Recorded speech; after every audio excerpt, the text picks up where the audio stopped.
What if I told you that your pursuit of the perfect is not only making you miserable, it's making you miserable to be around? Most of us learn at a very early age that success in this life demands that we run hard after something. Run hard with the goal of building up a mighty kingdom, and the king of that kingdom is me. We chase the perfect, whatever the perfect is, the perfect life, the perfect job, the perfect home, the perfect child, the perfect look, the perfect place to live, a perfect church, the perfect social group, the perfect education, and the list goes on and on. In essence, we are living for ourselves. Our worth, value, and significance is bound up in attaining the perfect. We live for ourselves as we chase the perfect. The chase is exhausting, and if we ever do get to the perfect, it doesn't satisfy. What would you say if I told you you are wasting your life in your chase of that perfect thing that you just can't live without? Today, we continue taking a look at select Bible verses that have had a profound impact on me, and ones that I think are essential for building a biblical worldview. In 2 Corinthians 5, verse 15, the Apostle Paul makes what I think is one of the most radical statements in all of his writings. And he died for all, that those who live might no longer live for themselves, but for him who for their sake died and was raised. This statement isn't just nice, high-sounding religious talk. It's life-altering. In verse 14, the Apostle Paul mentions being compelled by the love of God. For the Apostle Paul, the love of God had redirected his life. Paul at one time was hostile to all things concerning Jesus Christ, but God changed him. God transformed him. In a word, Paul had been saved. Paul now had a heart that was softened to the things concerning Jesus Christ. I can surely relate to the Apostle Paul and his story. At one time, I was mighty indifferent to the things of God. I wasn't openly hostile to Jesus Christ as Paul was. I was just God distracted. I was so distracted by pursuing the perfect. I was so distracted by pursuing my own path to success. But then something happened. God interrupted.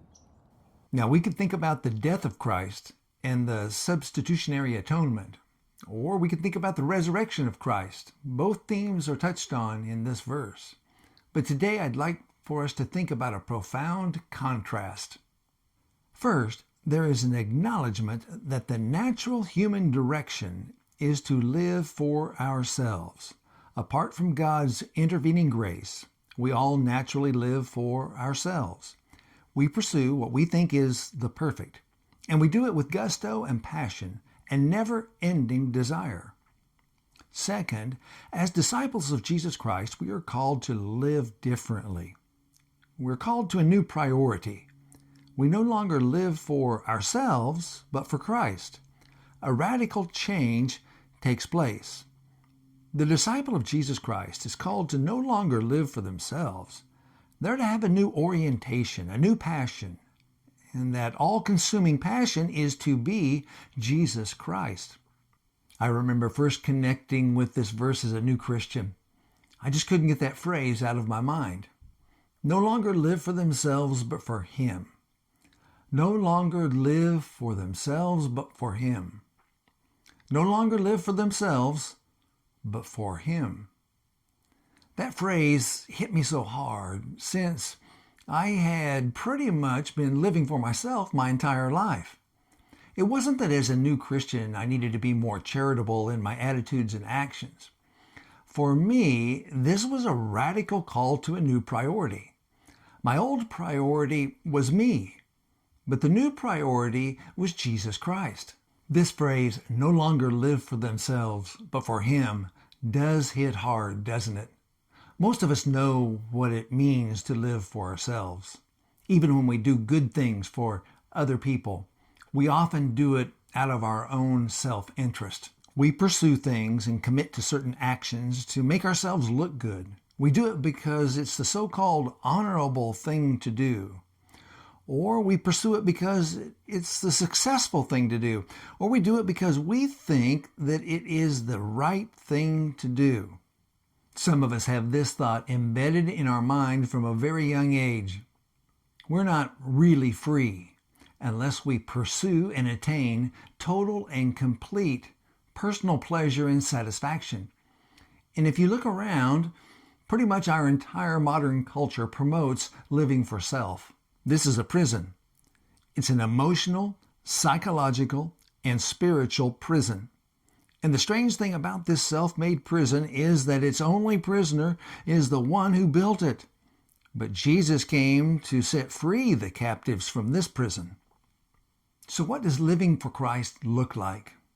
Well, it'll look a little different for each of us since we each have a different personality, different giftings, and different abilities, but there are some common elements as well. Rather than living to make myself look good, the purpose of my life now is to make Christ look good.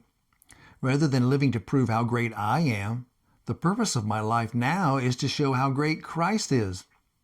Rather than showing the world who I am, the purpose of my life now is to show the world who Christ is. Disciples of Jesus Christ have the Holy Spirit, the Spirit of Jesus, living in us. And Jesus makes himself known to the world by revealing himself in the lives of his disciples.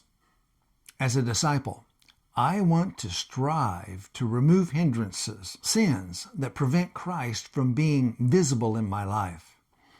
I want to advance and promote all things that would cause Christ to shine more brightly in my life and in the lives of others. Most of us know what it means to live for ourselves. Living for Christ takes a person's passions, focus, and commitment and applies it to someone greater. In your own life, what are some ways that you might apply the phrase, no longer live for themselves, but for Him? And if you like, share one or two of those in the comments section so we can learn from one another. Chasing the perfect. It's a never-ending circle that goes round and round and round until we finally collapse from exhaustion. But 2 Corinthians 5:15 calls us to a new pursuit, a new purpose, a new life, a life that's dedicated to living for Jesus Christ. At last, we're free. We're truly free to set aside the burdens of building kingdoms that were never meant to satisfy. We're truly free to live for a greater purpose, for the greatest King, and for a kingdom that endures forever. If this video has encouraged or challenged you today, do me a favor and hit the like button so this video can reach someone else who may be exhausted and needs to consider living for Jesus Christ.